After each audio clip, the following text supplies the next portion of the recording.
வணக்கம் நண்பர்களே, நானும் கண்ணன் கேட்டர் ஆக போறேன்றதுல இன்னைக்கு நாள் 85. இன்னைக்கு நம்ம ஊர்ல குதிரை தூக்குற திருவிழா இருக்கு. இத பத்தி அந்த அளவுக்கு எனக்கு தெரியாது. கிட்டத்தட்ட இந்த திருவிழா நடந்து 7-8 வருஷம் ஆகுது. நான் சிறு பிள்ளையா இருக்கும் போது பார்த்த ஞாபகம் இருக்கு. காலையிலேயே காடி எடுத்துட்டு நம்ம ஏரியா நண்பர்கள் எல்லாம் கூட்டுட்டு மனமா ஒரு காஃபியை போடலான்னு கடைக்கு வந்துட்டோம். நல்ல மன நிறைந்த ஒரு காஃபியை குடிச்சிட்டு குதிரையெல்லாம் போய் ஏத்திட்டு வரலான்னு டெம்போவை ஓட்டிட்டு கிளம்பிட்டோம். அங்க போனா நல்ல கலர் கலரா நிறைய குதிரையை செஞ்சு வச்சிருந்தாங்க. அதுல நம்ம குதிரை எதுன்னு கேட்டு அதுல எங்க ஊரு பேரெல்லாம் எழுதிட்டு குதிரையை பேக் பண்ண ஆரம்பிச்சிட்டோம். அப்புறம் நண்பர்களே, சொல்ல மறந்துட்டேன், இது எங்க ஒரு ஊரு நடத்துற திருவிழா இல்ல, மொத்தமா 3 ஊர் சேர்ந்து நடத்துற திருவிழா. அதனால எங்க ஊரு பெருசுங்கெல்லாம் நம்மளால எந்த பிரச்சனையும் வந்துடக்கூடாதுன்னு சிட்டா சொல்லிட்டாங்க.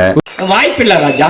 குதிரையெல்லாம் பத்திரமா வண்டியில போட்டு ஆத்தெல்லாம் எடுத்துட்டு வந்து அதுக்கான இடத்துல வச்சுட்டோம். நானும் அப்படியே வீட்டுக்கு போயிட்டு குளியலெல்லாம் போட்டுட்டு நம்ம டான்சர் பேப்பை பார்க்கலான்னு வந்துட்டேன்.